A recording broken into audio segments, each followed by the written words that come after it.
Hey guys! Zero here.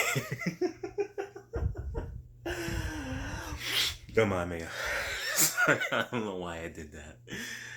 Zero here, and we're back with another video. And today's topic I actually thought about this yesterday. I didn't really had a topic for this entire week. And I had like a brain fart. My brain wasn't, it was like dead. So the topic I want to talk about is me thinking about where I see myself in 10 years. And 10 years would be in my 30s. But let's say for chance that when I hit 30, what is my life going to be like when I hit 30? Or at least what do you want to accomplish before or at 30? So I was thinking about, well, I always wanted to travel around the world. And the one best thing that can help you while traveling is learning another language. And that's my goal. Learning another language. How many languages? So far, the number I can think of that I want to learn is 10. That sounds like a lot. But it's actually 9 because English is my native language. So I think it doesn't count, but I know one language so far. I know the basics of Spanish, Espanol, French, Francois, but you're not at like an intermediate level. I took French in high school. That's my first foreign language. Is taking French in high school. I know the basics there. Spanish I started learning with Duolingo. And that's not the only app I'm using. I'm using Fiverr apps to learn these languages. And the languages that I want to learn, let's see, well, the 10 languages, including English, is English, French, Spanish, Portuguese, German, Russian, Italian, Japanese, Chinese, and Korean. And the reason why I want to learn these languages because I actually want to travel where these languages are spoken. So, for example, Japanese, I want to go to Japan. Your boy wants to go to Japan, specifically the Olympics in 2020. Now, I'm not sure how that could happen, but I'm just hoping, I'm praying that I can do that. But if I don't get the Olympics, Japan's always there. So that's still on my list.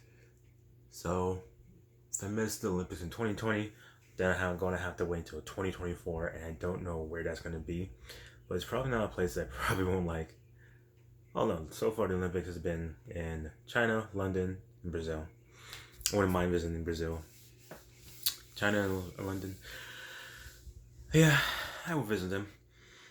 And that's the reason why I'm learning these languages. Not because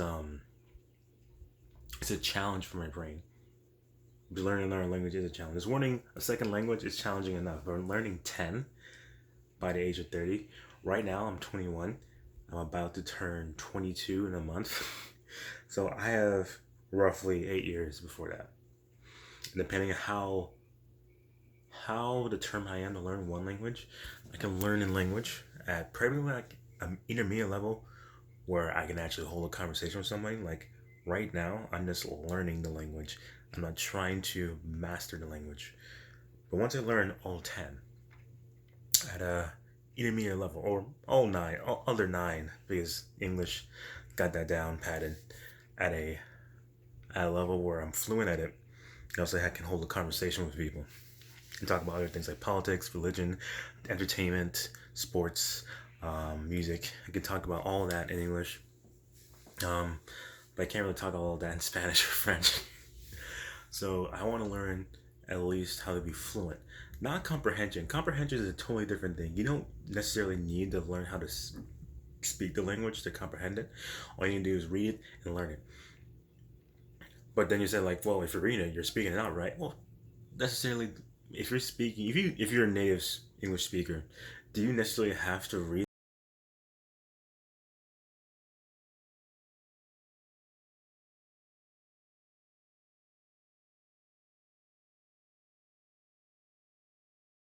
saying, not just like, speaking it. Fluency and comprehension are two different things, and they're probably at two different levels, because it doesn't work this way. It doesn't work where if you learn comprehension, your fluency will also increase, and vice versa. If you learn how to be fluent in language, you won't pretty much know how to comprehend it when you're actually reading it, because speaking and reading, or speaking and writing, are two different things. We don't write the way we speak, and we don't speak the way we write, because writing is a formal way of communication, and speaking is more like informal, almost like it's almost inappropriate, because we have a lot of slang words we're using and jargons that don't necessarily need to be in writing, because it's not appropriate or proper the way to write like that. If we write the way we speak, it's probably weird, probably had a lot of bad grammar if we did that. So by the age of 30, I want to learn all those 10 languages to a intermediate level where I can have a whole conversation with somebody about anything. And then when I'm 30, I'll probably lock those languages down and try to master each one of them at a time. So, for example, when I learn all 10, 1 year in my 30s, let me say like I turn 30. So when I turn 30, the year when I turn 30, that whole entire year, I'm going to master Spanish, for example. When I turn 31, I'm going to master French, meaning that I'm going to learn how to actually write and how to actually read without actually having to translate anything by paper, but in my head. And I may also learn maybe 4 more in the future after 30. I'm not really sure, because the only reason why people learn a language is either they want to impress people that speak that language, they want to travel to that country where that language is spoken because they're interested in the culture. Like I said, they want to be challenged. That's the third reason, they want to be challenged. Or they are married to someone that speaks another language besides English. There's many other reasons, but the main reasons, like the two main reasons that I pick to use a language, like one, I want to make other friends or meet other people. So if they speak another language besides English, I would learn that language to have a connection with them. Two, the reason why I chose these languages is like I may just visit or live there. Well, I'm obviously going to visit that country, but I may just live in that country.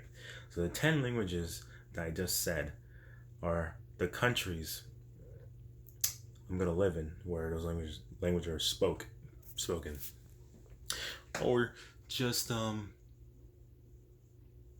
I'm really into a culture like Japanese culture, I want to learn more, I would learn the language, obviously, because that's the main thing you should know about culture, is their language, how people speak. Because when people speak in a different language, they also think differently from other people. Like an English speaker would think differently from a Spanish speaker, because because language is part of a culture that have different ideologies and different traditions. So based off what language you speak, you follow certain ideologies, traditions, and religious ideas. So yeah, so far it's 10. I'm not sure if I want to learn anything more. 10 sounds like a lot, but when I think about it, most of the continents on Earth, English might become a universal language by maybe 10 more years. But Spanish is spoken in North America, Latin America, and Central America. So that covers like a huge amount of the west part of the world, the west side of the world. On the east side, there's European languages, there's African languages, and there's Asian languages. Not sure if I want to visit Africa at all, but it's there on the list, but probably wouldn't want to live there. But anyways, guys, that is for it for now. I don't have enough time. I still don't know how to actually make videos longer or how to freaking combine them on YouTube.